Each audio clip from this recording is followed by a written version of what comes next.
Shalom saudaraku yang terkasih dalam Tuhan. Ada beberapa orang diskusi dan menanyakan berbagai macam persoalan yang sedang mereka hadapi. Tidak sedikit mereka memiliki beban hidup yang berat. Bahkan mereka kadang-kadang menjadi putus asa dan apa yang harus dilakukan. Belum lagi masalah sakit penyakit yang tidak kunjung sembuh dan mereka membutuhkan kasih dan anugerah Tuhan. Tentu dalam pelayanan seperti ini kita membutuhkan tuntunan dan hikmat Tuhan untuk segala persoalan yang dihadapi oleh jemaat Tuhan. Untuk itu sebagai seorang hamba Tuhan, kita tentu memberikan kekuatan penghiburan kepada mereka, bahkan kita berdoa untuk mereka yang sakit, dan kita berharap dan memohon belas kasihan Tuhan, biar Tuhan yang menjamah dan menyembuhkan mereka. Tidak sedikit dalam pelayanan yang kita kerjakan, kita menyaksikan Tuhan begitu besar. Dan Tuhan campur tangan, Tuhan melawat, Tuhan menjamah, bahkan Tuhan menyembuhkan. Tentu lewat pelayanan kita orang bisa merasakan buah-buah hidup yang kita lakukan. Tentu dalam pelayanan kita bisa menyaksikan karya Tuhan begitu nyata.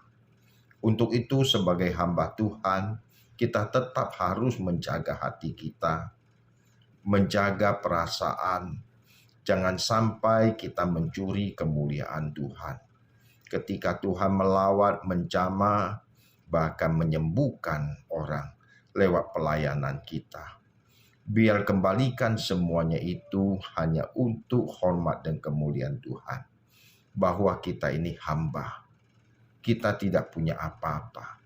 Biar Roh Kudus yang terus bekerja melalui kehidupan kita, sehingga kita bisa menjadi alat Tuhan yang efektif. Betapa bersyukur kalau kita ada dalam ladang pelayanan dan kita sebagai juru bicara Tuhan, sebagai hamba Tuhan, jagalah dirimu dengan segala kewaspadaan. Tetap kita rendah hati, tetap kita menjadi berkat dimanapun kita berada, sehingga melalui hidup dan pelayanan kita, kita memuliakan Bapa di surga. Segala sesuatu yang kita lakukan, yang kita kerjakan, kita kembalikan untuk hormat dan kemuliaan Tuhan.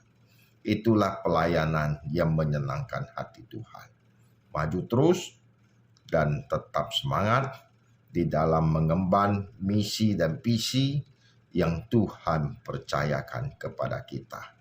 Sebagai anggota tubuh Kristus, kita saling menopang, saling menasehati, saling meneguhkan, saling mendoakan.